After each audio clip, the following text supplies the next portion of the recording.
आता काय करायचं, चालत माऊलीला जायचं पायी. गुडघं दुखत असून तुम्ही माऊलीसाठी चालत चाललाय. चालू माऊलींसाठी चालत चाललाय. माऊलीला काय मागणार आता?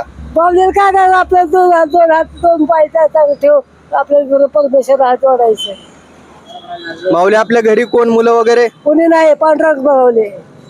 तुमचा फक्त एकच देव? एकच देव आहे माझा, कुठला? पांडुरंग. पांडुरंगच एक देव त्यांचा, त्यांना मुलं वगैरे कोण नाहीत. असे माऊली आहेत की ज्यांनी देह आपला पांडुरंग चरणी अर्पण केलेला आहे. पुणे आणि पंढरपूर, आळंदी पंढरपूर हा पायीवारी प्रवास ते माऊली करत आहेत आणि कंटिन्यू ते करतात, वर्षभर करतात. असे वारकरी आपल्याला पुष्कळ भेटतात जे पंढरपूर पासून आळंदी आणि आळंदी पासून पंढरपूर जे वर्षभर पायीवारी करत असतात. धन्यवाद माऊली, आनंद वाटला तुम्हाला भेटून. तुम्हाला शिवप्रसाद उद्योग समूहाच्या वतीने दहेगाव यांच्या वतीने एक छोटीशी भेट देण्यात येत आहे. रामकृष्ण हरी माऊली.